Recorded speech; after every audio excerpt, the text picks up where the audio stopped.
નમસ્કાર મુખ્યમંત્રી સાહેબ શ્રી, હું ભાવેશ પ્રજાપતિ ભેસાણા પગાર કેન્દ્રમાં શાળામાં ભણું છું. મારા જિલ્લાનું નામ બનાસકાંઠા છે, મારા તાલુકાનું નામ દિયોદર છે.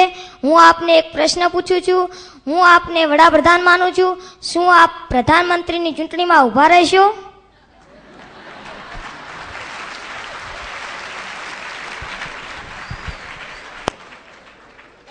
આ પેલો ગુજરાત ક્વિઝનો જે કાર્યક્રમ છે એ આના માટે જ છે. એક તો હું મુખ્યમંત્રી છું એટલે મને મુખ્યમંત્રી જ માનવો જોઈએ, પ્રધાનમંત્રી ના માનવો જોઈએ. સરપંચ હોય ને સરપંચ જ માનવા પડે, નગરપાલિકાના પ્રમુખ જ માનવા જોઈએ. પણ આ તમે ગુજરાત ક્વિઝ જોશો ને તો આવી કોણ શું બને છે, કેવી રીતે બને છે, એની બધી પ્રશ્નો દ્વારા એની સમજણ છે. તો એમાં રૂચિ લેશો તમને ખબર પડશે. બીજું, આપણે ત્યાં પ્રધાનમંત્રીની ચૂંટણી જ નથી થતી. આપણે ત્યાં લોકસભાના સભ્યોની ચૂંટણી થાય છે અને લોકસભાના સભ્યો પછી પોતાના નેતા પસંદ કરતા હોય છે અને એ નેતા પ્રધાનમંત્રી બનતા હોય છે.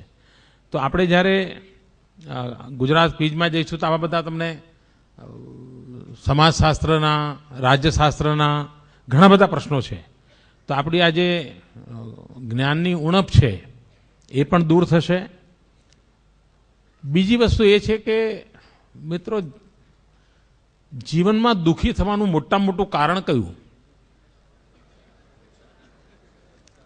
દુઃખી થવાનું મોટામાં મોટું કારણ કયું?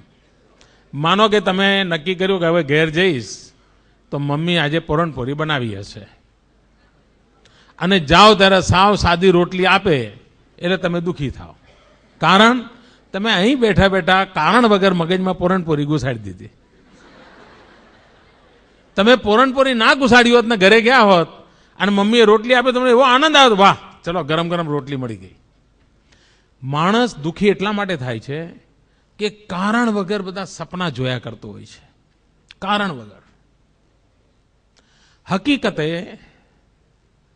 મારી બધા જ વિદ્યાર્થી મિત્રોને વિનંતી છે, બનવા માટેના સપના ક્યારેય ન જોતા, ક્યારેય ન જોતા. કશું કરવા માટેના સપના જોજો.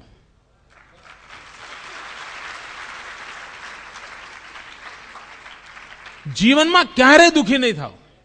તમે ડોક્ટર બનવાનું સપનું જોયું અને 12માં મેળ ન પડ્યો અને પછી બીએસસી થવું પડ્યું અને પછી ટીચર થયા, ક્લાસરૂમમાં જાઓ એટલે રોજ માથું પછાડો, મારે તો ડોક્ટર થવું હતું ને આમાં પછાડો, મારે તો ડોક્ટર થવું ને. કારણ શું? મગજમાં ડોક્ટર ઘૂસી ગયો. આખી જિંદગી તમે શિક્ષક ન બની શકો, ડોક્ટર તો ન બન્યા સારા શિક્ષક પણ ન બની શકો. પણ ભાઈ મહેનત કરું છું, જે થાય તે, તો દુઃખી થવાનો વારો ના આવે. અને તેથી અને ઘણીવાર શું હોય છે કે આ કોઈ માણસને તમે ભૂખે રાખીને પણ દુઃખી કરી શકો અને વધારે ખવડાવીને દુઃખી કરી શકો. આ એવી ચીજો પીરસવાની કોશિશ ચાલે છે, એ દુઃખી કરવાનો બીજો પ્રકાર છે. આપણા દેશમાં ભૂતકાળમાં આવું દુઃખ ઘણા બધાને પડ્યું છે.